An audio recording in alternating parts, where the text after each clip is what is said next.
Assalamualaikum warahmatullahi wabarakatuh.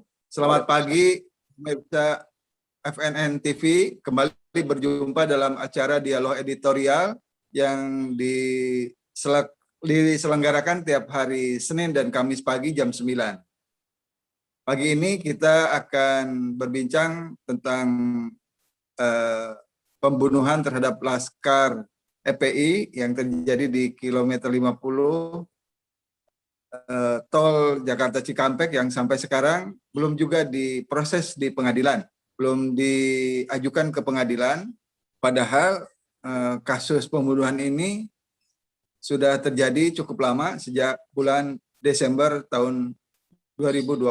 Nah, untuk membahas tentang tema tersebut, pagi ini saya bersama pemimpin redaksi FNN, yaitu Bung Mangarahon Dongaran. Selamat pagi, Bung Mangarahon.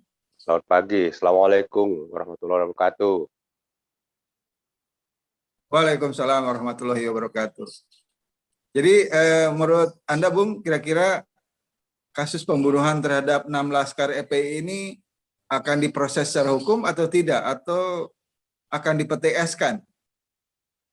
Oke, selamat pagi penonton FNN TV.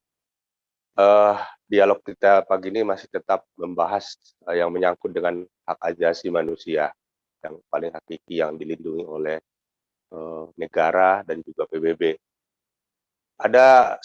Sebelum kita membahas kepada pembunuhan terhadap 6 Laskar non pembela Islam yang terjadi pada 7 Desember tahun 2000 pada dini hari, tentu kita juga harus mengingatkan kembali peristiwa yang menimpa terhadap seorang aktivis HAM yang cukup terkenal dan menghebohkan dunia, yaitu terhadap almarhum Munir yang terjadi 17 tahun yang lalu dalam penerbangan dengan Garuda Indonesia dari Jakarta ke Amsterdam. Dan Munir ini diracun di atas pesawat yang meninggal pada ketinggian 40.000 kaki di atas Romania. Romania. Kenapa kita flashback ke belakang? Karena ini nanti ada kaitannya dengan pembunuhan 6 Laskar yang baru sekitar 9 bulan yang lalu. Tahun ini boleh dikatakan ya hampir sama. Munir itu dibunuh pada tanggal 7 waktu itu, 17 tahun lalu, 7 September. Nah, kalau Laskar ya ada tanggal 7-nya juga, tapi di bulan Desember tahun 2020. Kenapa kita coba ke belakang melihat persoalan atau peristiwa yang menimpa Munir? Kira-kira begini, Bung Cahya, Bang Cahya. Yang 17 tahun saja sampai sekarang itu tidak kelihatan siapa aktor di belakangnya, siapa dalangnya yang di penjara. Yang terhadap Munir aja baru cuma satu, itu namanya Polikarpus yang sudah meninggal dunia kan ya, Kang Cahya ya, hanya dia. Sementara dalang-dalangnya ini tidak tersentuh, aktor-aktornya tidak tersentuh. Pernah ada masuk ke pengadilan, memang namanya Muhdi, dia orang dari intelijen, tapi oleh pengadilan dibebaskan. Hanya ada 3 orang, satu Garuda, satu Polikarpus yang menyamar jadi pilot, dan satu lagi ya orang Garuda juga. Jadi di luarnya itu tidak ada yang disentuh dalam hal ini. Kita menarik lagi ke belakang, Kang Cahya. Ini nanti ada kaitannya dengan yang baru 9 bulan itu ya. Kita tarik lagi ke belakang, kasus Talang Sari, umpamanya di Lampung, itu udah berapa puluh tahun lalu, dan ini Talang Sari inilah antara lain yang membuat Munir itu berdasarkan analisa dan informasi yang membuat Munir itu harus dibunuh. Kenapa? Karena dia mau sekolah ke Belanda itu ya memang tentang itu nanti yang mau dia bikin, salah satu informasinya dari yang kita dapat dulu itu ya mau jadi tesis dia kan gitu ya. Nah, ada lagi peristiwa Tanjung Priok, itu juga sampai sekarang ya itu hanya orang-orang kecil yang Tanjung Priok itu hanya kopral ya yang kena itu apa namanya yang menginjak-injak musola itu dulu, ingat kan Kang Cahya ya, yang datang tiba-tiba datang ke musola nyiramin pakai air got itu yang apa namanya, yang ditempel di dindingnya itu ya, di dinding kan ya, dan pakai sepatu. Nah, itulah yang membuat marah masyarakat waktu itu. Ini menyangkut hak asasi manusia yang hakiki. Betapa banyak korban di Tanjung Priok waktu itu, tidak jelas berapa yang korban dari pemerintah, tapi versi-versi lain jauh di atas keterangan pemerintah. Demikian juga korban di Talang Sari, jumlah yang diumumkan pemerintah waktu itu jauh dari sekarang. Masih ada peristiwa hak asasi manusia lagi, Kang Cahya dan pemirsa sekalian, yang sampai sekarang itu boleh dikatakan diam di tempat, alias yang dibawa ke pengadilan itu adalah hanya orang-orang kecil. Ingat peristiwa Trisakti yang menewaskan 7 mahasiswa.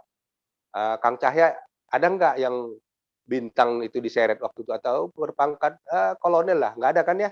Nggak Ya, ada. Nggak ada kan? Tidak ada yang dibawa ke sana. Entah kenapa ini negeri ini seperti ini dilindungi.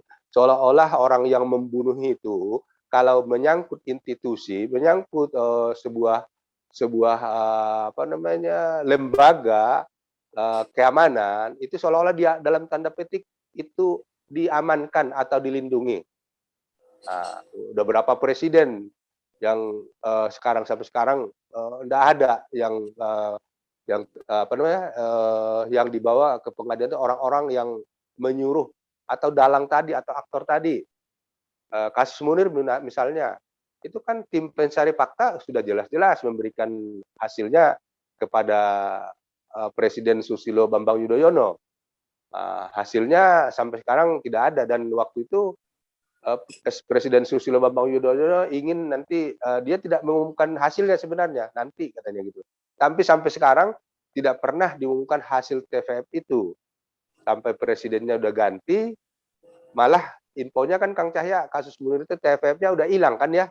ya, Ini nah berkasnya katanya sih ada di meja istana, nggak tahu istana mana, apakah istana Bogor, istana apa nih Jakarta, istana Cianjur atau Tampak Siring atau di istana Jogja. Jangan-jangan mutar nih berkasnya Kang Cahya nih. Nah, ini kenapa saya kaitkan dengan laskar 6 laskar yang dibunuh di kilometer 50 jalan tol Jakarta Cikampek, yaitu pengawal Habib Rizik Syihab. Yaitu tadi yang sudah puluhan tahun saja yang diponis itu atau diadili itu adalah orang-orang kecil dalam tanda petik ya, kecil tuh itu orang-orang ya apa ya eksekutor lah kita bilang.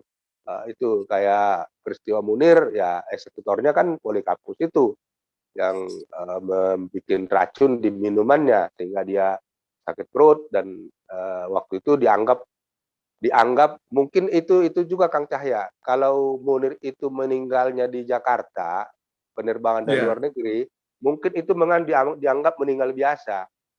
Tapi karena dia mendarat di Belanda, kabar dari atas menyatakan ada yang sakit dan begitu oleh dokter yang di atas merasakan sakit dan ternyata meninggal di atas penerbangan, begitu mendarat di Belanda, penumpang tidak boleh keluar dulu kan, yang keluar ya. mayatnya dulu. Nah, dan mereka konsen periksa, nah, diumumkan oleh ahli forensik dari Belanda bahwa memang itu diracun gitu. Jadi ini kita nggak tahu, ini saya nggak tahu bagaimana sesungguhnya lagi-lagi tadi kita pekan lalu membahas ini bagaimana mau menjadikan hukum sebagai panglima kalau aktivis-aktivis seperti ini juga dibantai, dibunuh. Ya katakanlah semua yang saya bilang tadi aktivis di Tanjung Priok itu kan dibantai itu kan yang paling utama itu kan penceramah ini Amir Biki kan yang Ya. sasarannya. Demikian juga di Talang Sari di Lampung itu juga kalau kita lihat kan itu karena mereka protes terhadap sesuatu dan sebenarnya itu satu, yang kedua mereka berada di tempat yang secara ekonomi makin maju karena apa? Karena mereka menanam kopi dengan baik, ditata dengan baik. Nah, itu di kawasan puncak. Tapi ketika itu alasannya karena mereka di Talang Sari itu dituduh menyerobot lahan kehutanan kan sebagian itu. Masa iya ya? cuman menyerobot lahan kehutanan harus diserbu. Masa iya hanya karena Amir Biki dan kawan-kawan memprotes terhadap temannya yang dipenjara karena memukuli tentara yang waktu itu menyiram air got ke poster yang ada di dinding musola itu, kan itu yang akhirnya kan mereka kan marah ke tentara ketika disiram, akhirnya mereka ditangkap, dibawa waktu itu ke Koramil, ke Kodimja. Itu kan mereka meminta itu dibebaskan waktu itu, tapi didor. Nah ini saya tidak nggak kurang paham juga, Kang Cahya, apakah peluru yang dibeli oleh rakyat itu harus membunuh rakyat? Ya kan? Pertanyaannya seperti itu uang rakyat. Laskar 6 laskar FP yang dibunuh pakai apa itu? Apa peluru? Apa? Kan pakai peluru kan? Ada yang 2 di tubuhnya, ada yang 3 kalau berdasarkan pemeriksaan. Itu Kang Cahya, itu peluru itu dari siapa uangnya? Kan dari kita ini, pajak kita kan, rakyat. Masa itu? Nah, kita harus kembali kepada sebuah pemikiran bahwa Indonesia ini ingin menjadi negara maju, ingin menjadi jauh dari sekarang. Maju dalam konteks apa? Ini maju dalam hak konteks yang paling dasar dulu deh, masalah hak asasi manusia. Hargai itu hak asasi manusia siapapun dia. Ya kalau memang salah, tangkap, proses secara hukum, jangan tembak, jangan bunuh. Itu nggak bisa. Saya tidak melihat sebuah negara maju itu dengan mudahnya itu polisi membunuh rakyatnya. Tidak pernah lihat. Atau aparat lah kita bilang gitu ya. Ambil kita contoh Jepang.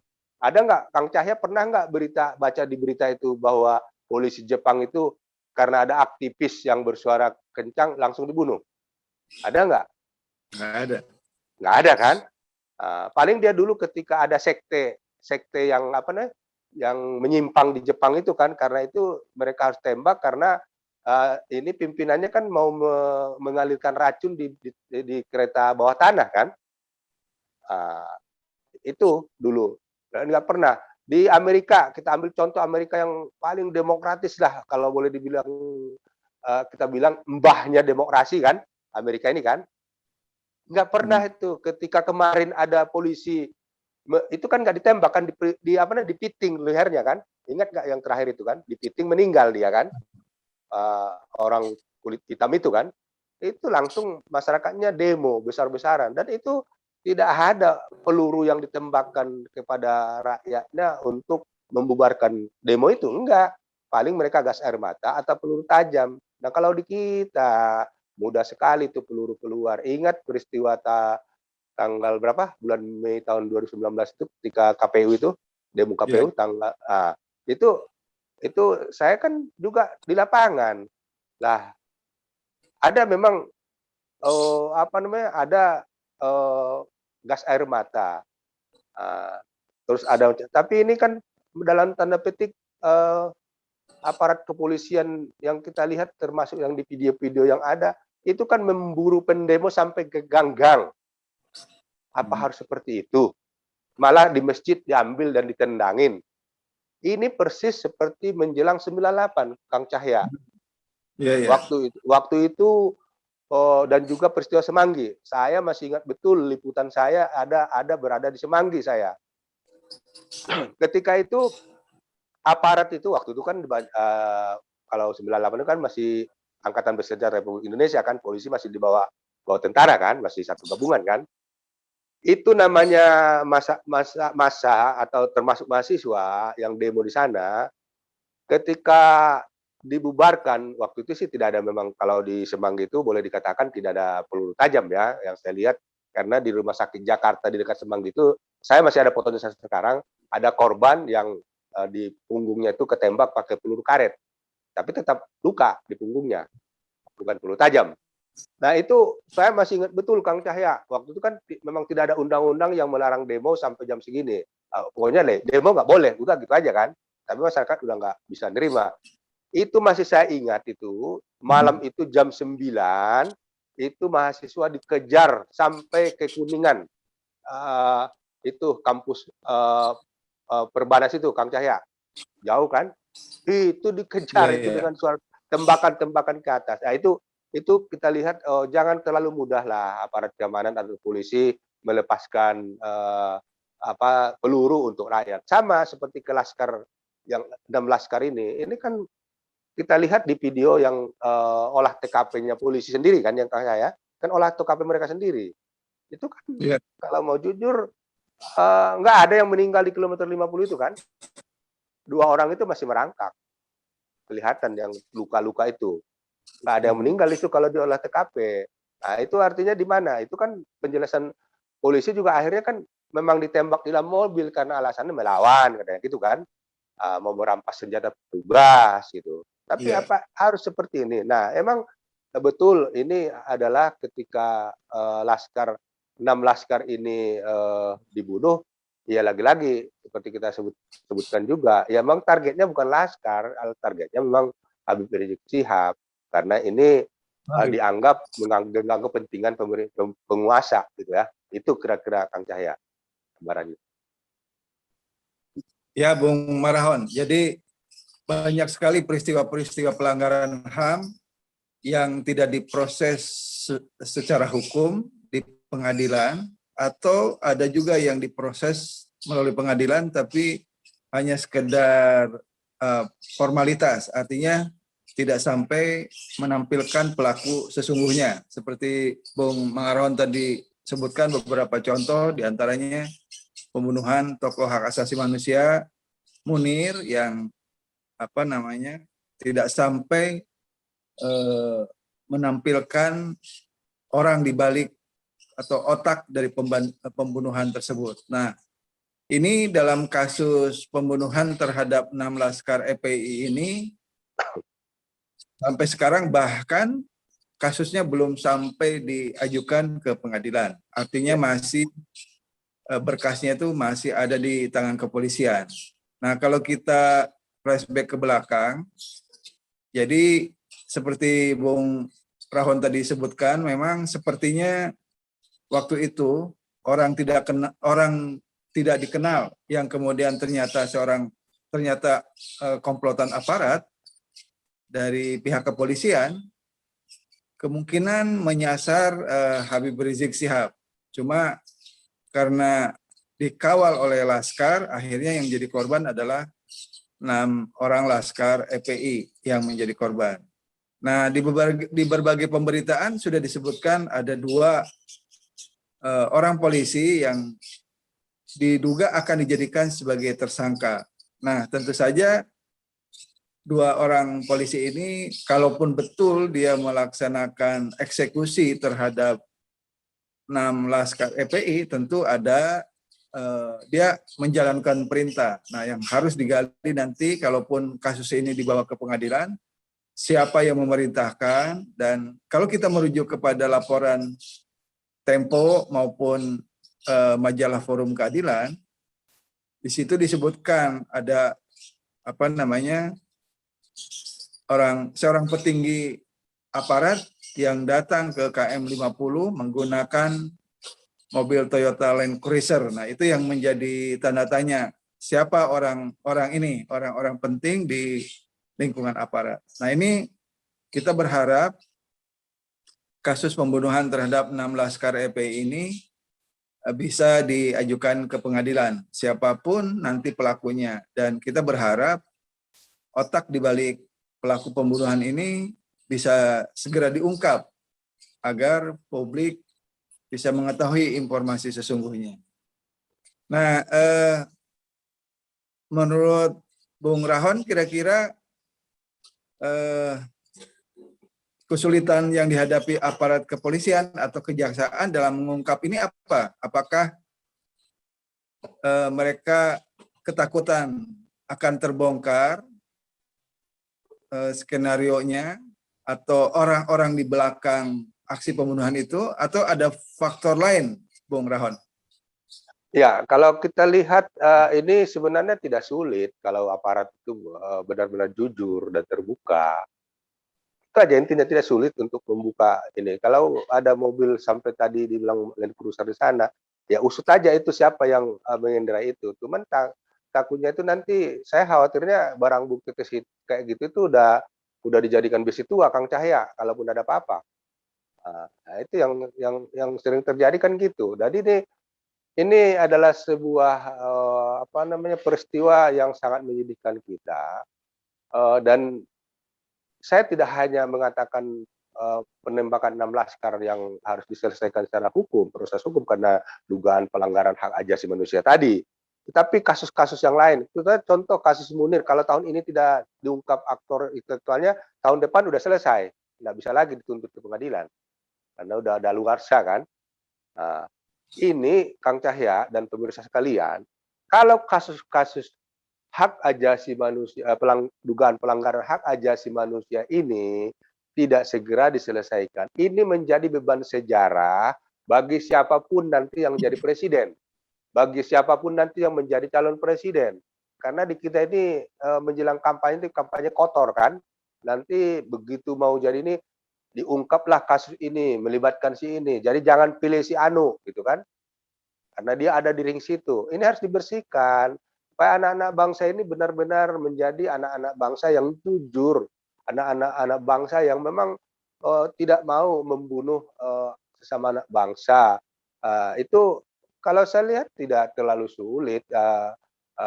Apa namanya tadi sudah saya sebutkan ketika peristiwa kasus Munir umpamanya ada salah seorang petinggi militer yang sempat dibawa ke pengadilan kan, Muhdi kan. Tapi Muhdi itu bukan jalan sendiri, walaupun memang di pengadilan dia bebas. Sama semua pelanggaran hak yang sudah disebutkan oleh Komisi Hak Asasi Manusia Nasional, Komnas HAM, peristiwa Talang Sari, Priok, terus kasus Semanggi, Munir, itu kan kalau mereka sudah menyatakan dugaan pelanggaran ada yang HAM berat, mereka tidak memvonis pelanggaran HAM berat karena mereka bukan hakim.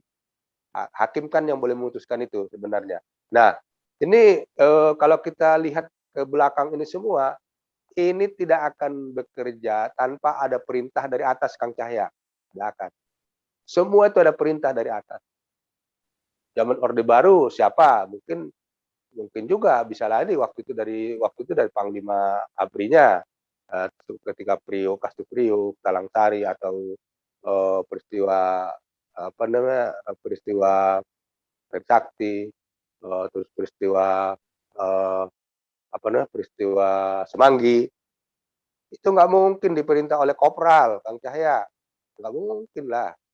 Dan itu tidak mungkin diperintah hanya oleh seorang, katakanlah waktu Orde Baru itu diperintah oleh Kapolres, Kepala Polisian Resort umpamanya, atau perintah dari seorang Dandim ya, Komandan Kodim gitu ya. Tidak mungkin, dia pasti diperintah juga. Dan kalau logikanya kita alur logika dalam sebuah hierarki militer ataupun aparat penegak keamanan, itu dia pasti perintah dari atas. Paling tidak dia itu lapor nih, kayak saya nih ke Kang Cahya.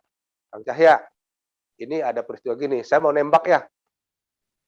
Kang Cahya bilang, ya terserah Anda di lapangan. Kira-kira gitu kan. Artinya terserah Anda di lapangan itu seolah-olah sudah mengizinkan saya untuk mengeluarkan peluru tajam. Gitu. Itu yang kita lihat. Jadi kalau ada kesungguhan dari pemerintah, kalau ada kesungguhan terutama dari presidennya, ini kan presiden kita ini nggak tahu nih, sejak reformasi juga lemah semua. Lemah artinya terhadap upaya-upaya untuk mengikis ataupun membawa orang-orang inteleknya yang melakukan pelanggaran HAM itu ke pengadilan. Nggak ada. Saya nggak tahu kalau begini terus nanti maaf ya, saya kalau secara nasional mungkin masih bagus ketika SBY 10 tahun itu menjadi presiden. Kayaknya enggak ada ya, Kang Cahya, itu namanya apa pelanggaran HAM ya, yang agak berat. Ada nggak? Saya tidak melihat ada selama SBY. Demo-demo memang ada yang dipukulin segala macam, ditangkap paling. Ada juga dulu mahasiswa UNAS meninggal, ternyata maaf nih, waktu itu dugaannya ternyata dia memang memakai obat terlarang. Nah, ingat kan itu waktu itu kan, ada yang meninggal. Eh, apa namanya? eh itu saya tidak melihat itu. Ini Presiden Joko Widodo ini baru menjelang, kalau kita lihat tahun kemarin, baru tahun pertama tahun masuk tahun kedua berkuasa periode kedua ya, Desember gitu kan, sudah ada korban 6 orang laskar FPI. Malah tahun sebelumnya ada korban juga, aktivis demo yang apa namanya, demonstrasi kan di Bawaslu itu. Nah ini kita nggak tahu kenapa ini ada pembiaran gitu, pembiaran terhadap pembunuhan terhadap orang-orang yang sesungguhnya semua yang menjadi korban HAM itu pasti yang berseberangan dengan pemerintah. Ya kan? Nggak ada oposisi pasti. Kalau kita bilang laskar, umpamanya 6 orang laskar ini, ya karena yang dikawal ini memang berseberangan dengan pemerintah, oposisi kan, yang harus dihabisi. Nah, yang lebih lucunya ini apa namanya, yang dikawal ini memang boleh dikatakan makin banyak pencintanya.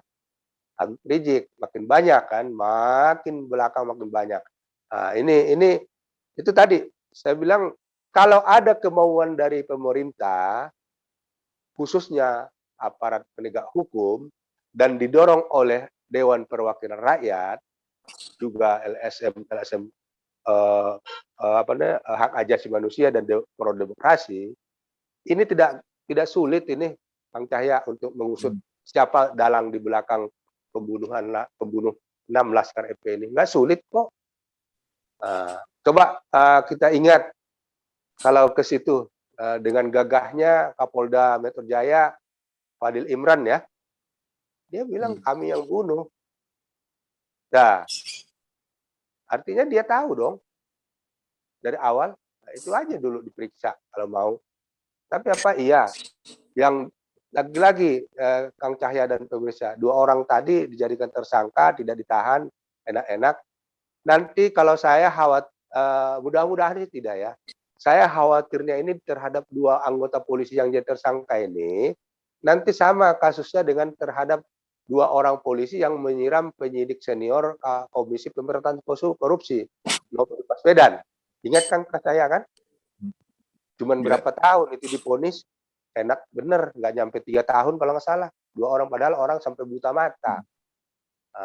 Saya khawatirnya nanti yang 2 orang ini pun pembunuh laskar, yang disebut pembunuh laskar ini, saya khawatirnya nanti walaupun itu pasal yang dikenakan tuntutan maksimalnya yang 15 tahun dan juntonya itu 7 tahun kalau nggak salah, saya khawatirnya nanti malah di bawah 5 tahun nih. Di bawah 5 tahun. Jangan-jangan cuma 3 tahun. Kalau 3 tahun kan kecuali ada bunyi dari pengadilan dan dipecat dari anggota kepolisian gitu ya. Nah, kalau 3 tahun kan aturan terhadap aparat pemerintah, baik itu aparatur sipil negara maupun aparatur keamanan itu kan kalau di bawah 5 tahun dia diponis itu kan nggak dipecat dari PNS, itu ada aturannya kan. Kalau cuma 2 tahun gitu masih bisa dia. Nah ini apa yang dilakukan oleh mereka itu, apa yang dilakukan oleh aparat keamanan itu terhadap 6 laskar FPI, terhadap aktivis demokrasi yang saya sebutkan satu persatu tadi, termasuk aktivis demo di Bawaslu yang menewaskan juga beberapa orang, itu sangat melukai hati rakyat, sangat melukai. Saya tidak tahu apakah di polisi itu juga ada pendidikan. Kan selalu kalau kita dengar tuh petinggi polisi dari dulu itu, penjahat sekalipun harus dilumpuhkan, bukan dibunuh. Iya kan? Itu perintahnya harus dilumpuhkan, bukan dibunuh. Tapi itu tadi, apa iya cuma 2 orang ini yang dijadikan tersangka? Secara logika kalau dalam hukum yang terjadi di kita, Kang Cahya, umpamanya begini nih, ada seseorang melakukan kejahatan, katakanlah cuma perampokan, kemudian barangnya itu diangkut dengan mobil tertentu, ya kan? Terus dijual ke orang tertentu. Runtutannya kan kalau ketangkap yang perampok ini, mobil jadi barang bukti kan? Ya. Kemudian juga tempat penjualan juga jadi barang bukti dan segala macam. Nah, apa ini di antara dua polisi ini adalah dia supirnya juga? Harusnya kan supirnya juga dong jadi tersangka dong. Iya kan? Kalau nggak begitu ya susah. Ini dalam mobil ini berapa orang? Yang eksekusi oke, tapi yang lainnya juga harus ikut menjadi tersangka karena dia melakukan pembiaran terhadap pembunuhan.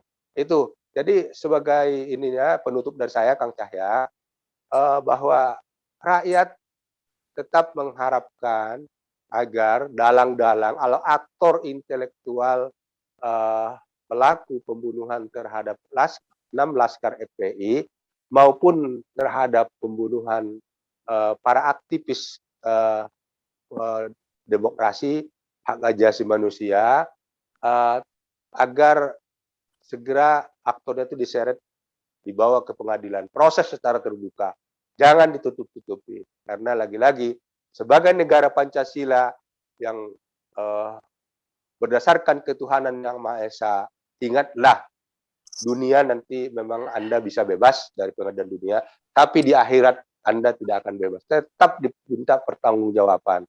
Akan tetapi kalau Anda dihukum di dunia, itu keyakinan agama Islam dan saya juga yakin, itu hanya meringankan hukum di hadapan Allah. Itu aja. Jadi ingatlah, Anda tidak akan lepas.